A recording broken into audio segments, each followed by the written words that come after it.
Olá, meus amigos e minhas amigas da Rádio Raiz. Terminou há pouco o jogo do Internacional contra o Palmeiras em São Paulo, lá na Arena do Palmeiras.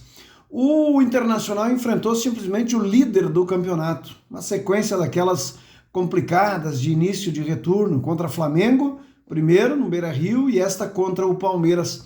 E o Inter, surpreendentemente, volta de São Paulo com um empate em 0-0. Uma partida onde o Internacional pouco deu oportunidades ao Palmeiras para criar dificuldades para o sistema defensivo do Internacional. Eu diria que o Inter fez um jogo relativamente bem controlado. Claro que um time do tamanho, da força do Palmeiras, em determinados momentos cresce, né, no jogo, mas daria para dizer assim que em nenhum momento o Internacional enfrentou realmente grandes possibilidades de gol ou de chances de gol criadas pelo Palmeiras.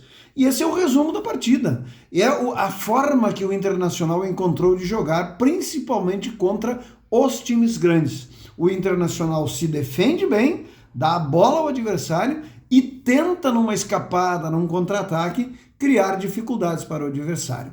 Não foi assim, não foi diferente também na Copa do Brasil. Foi desta maneira que o Internacional eliminou o Corinthians, vencendo no Beira-Rio por 2-0 e depois, mesmo perdendo por 2-1 em São Paulo, garantiu a vaga. Então este novo Inter, né, sem grandes novidades, sem grandes contratações. Aliás, eu diria que, por enquanto, a grande contratação, a grande novidade em termos de formação de time é o zagueiro Maripan, sobre o qual se depositava toda a desconfiança do mundo, né? Especialmente a imprensa, a grande mídia da capital,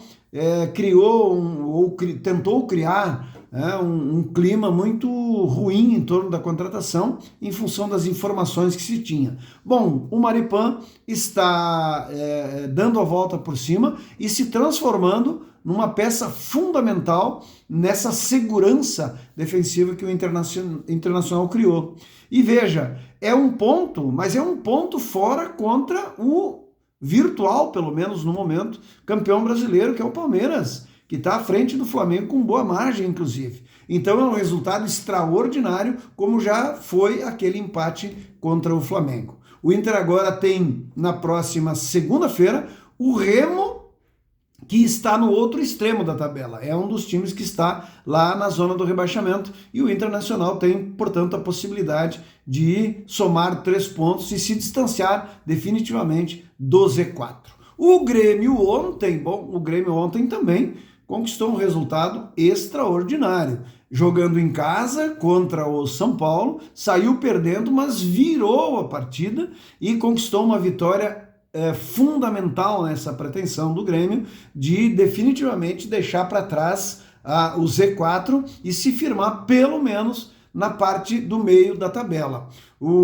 A vitória veio de novo com um gol de falta do Pavon, uma cobrança de falta em que a Barreira contribuiu abrindo e a bola indo para o canto. Aliás, o Pavon já tinha feito algo parecido, mas cobrando por fora da Barreira na disputa da última partida contra o Mirassol, que garantiu a vaga do Grêmio às quartas de final da Copa do Brasil.